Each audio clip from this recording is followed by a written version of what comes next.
Time for some California dreaming, baby. Sean McVay must have thought he was dreaming watching Ty Simpson sling it in his preseason debut. Now, give it up for yourself, man. Big time. The game flipped on the defensive stop. X ends up being able to get the great punt return, great blocks. Offense capitalizes. Ty Simpson, get a breakdown, man. Back to work tomorrow, man. Let's go get the guys here in LA next week. Here we go. Hey, Rams on me, Rams on three. 1, 2, 3. Rams. Look, you never want to overreact to a preseason game, but I want you to look at the stat page for Ty Simpson. And if you watched him play, and I know that you did, it felt like he knew what he was doing. 21 to 25, 190 yards, couple of touchdowns, no interceptions. And listen, I'm not going to sit here and tell you he was playing against anyone who mattered. What I am going to tell you is for Ty Simpson, who was a controversial pick high in the first round, I thought they could have drafted an offensive weapon, should have drafted an offensive weapon. Lemon would have made a lot of sense. Sadiq would have made a lot of sense. They go with, obviously, Simpson, their quarterback of the future. Talked to Sean McVay about it on my SiriusXM radio show. He explained it. I get it. I still don't agree with it. But this is their future quarterback. And also, you want him to be able to be the backup quarterback for Matthew Stafford this season, not since invented. So watching Ty Simpson do his thing was a big deal.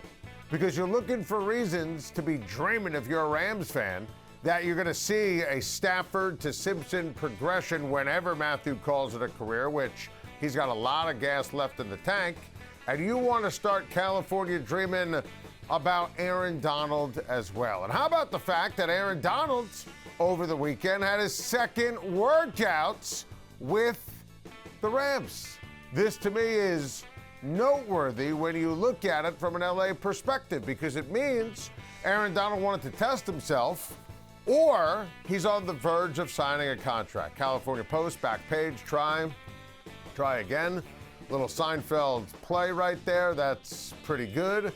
I absolutely live for that back page, and I live for seeing my guy Aaron Donald on the football field. So if you're a fan of the LA Rams, you're a California dreaming about another parade, you're California dreaming about Ty Simpson being the guy whenever Matthew Stafford calls it a legendary, brilliant, Hall of Fame first ballot career, this could be a season to remember with the LA Super Bowl and the Rams winning it all last time you had a Super Bowl in Los Angeles. So let me tell you something. If I'm a Rams fan, this was exactly what you needed. After that draft pick and how they made it and the shock and the awe and just how wild it was, beats the alternative here of not looking good during a preseason game.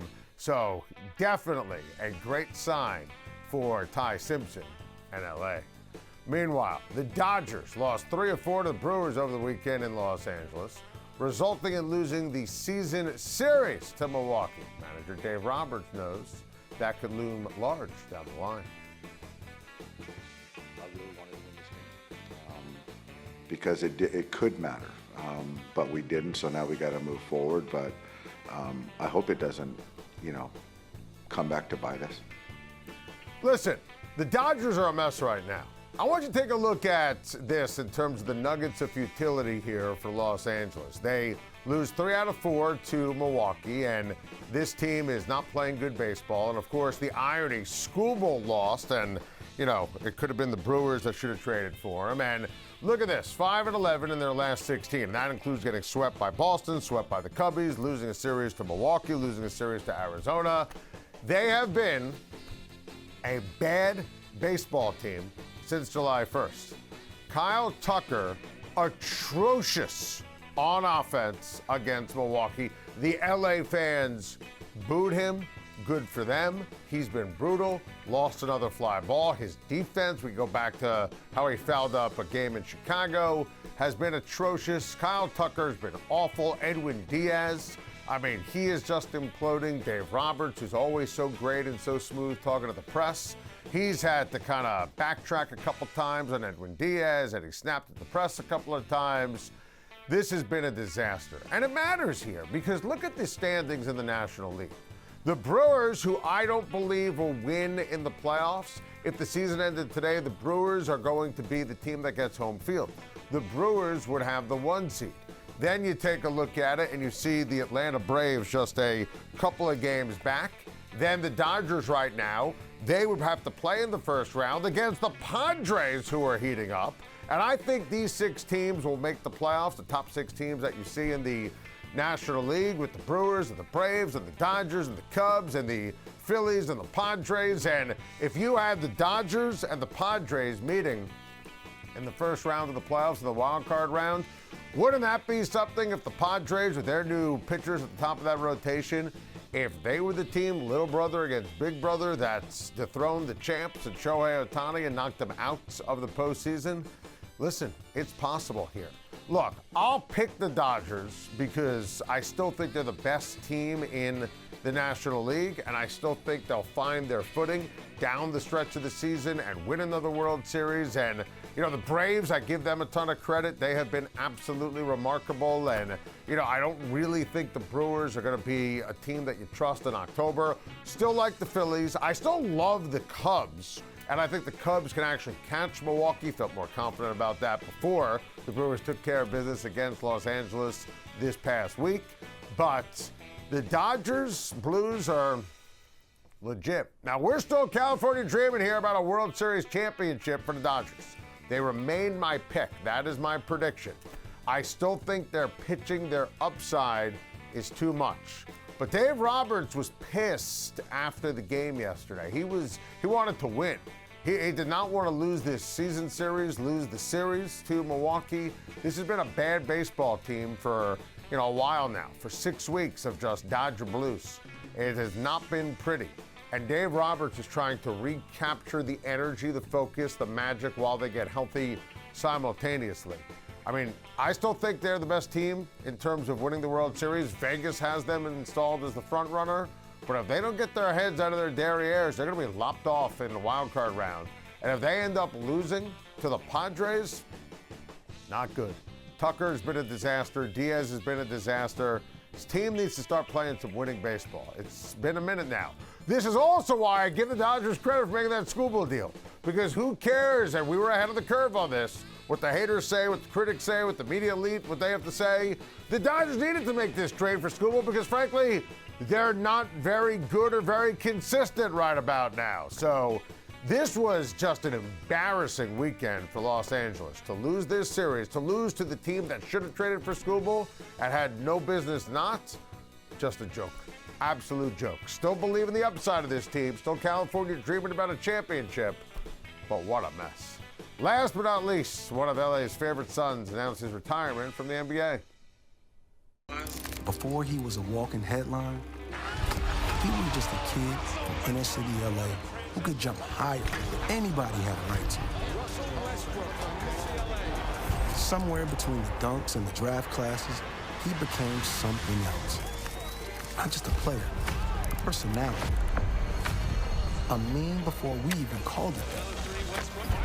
A husband, a father, a guy in a kilt at the Met, daring anybody to say something. Man, I have the chills watching that. Russell Westbrook called it a career. 18 glorious seasons in the NBA. Russell Westbrook, the most disrespected player in the NBA in the last 25 years. Russell Westbrook is a superstar, an MVP, an Olympic champion. You take a look at Mr. Triple-Double. This guy was a legend. Phenomenal on offense. You see where he ranks historically in steals. Great on defense. Part of the NBA 75th anniversary team. Led the league in scoring. Led the league in assists. And I will always and forever believe, right, and this obviously changed history, you know, Russell Westbrook, if they would have held on with Kevin Durant in OKC and they would have beat the Warriors in 2016 when they were up, obviously, 3-1 in the Western Conference Finals, and Klay Thompson went nuts in that Game 6, and the Warriors won. That whole series changed basketball history. I will always and forever believe that that team that year would have knocked off Cleveland and LeBron James. And Oklahoma City with Russ and KD with Billy Donovan would have won a championship in 2016 and beat the Cleveland Cavaliers. And again, they didn't. KD left, he joins the Warriors. Cleveland wins the championship with LeBron. Literally, history was changed, in my opinion, based upon the results. And also changed in terms of how you view Russell Westbrook. Look, there were moments where he tried to do too much in the playoffs, and he would turn it over on occasion. I know that would drive people crazy, but his effort was always the best. The energy was always the best. And then when he had to leave Oklahoma City, some bad fits. I mean, that Laker fit was always bad. The Houston fit never really made any sense. But I just loved and appreciated his work ethic, how team-oriented he was, how he got his teammates involved. Russell Westbrook, to me, was the epitome of hard work and class and always played 100 miles per hour, which I loved and respected and cherished. One of my all-time favorite basketball players and just disrespected in the court of public opinion. A unique career, a special career, a sensational career. Russell Westbrook, congratulations. We salute you on an unbelievable run in the NBA.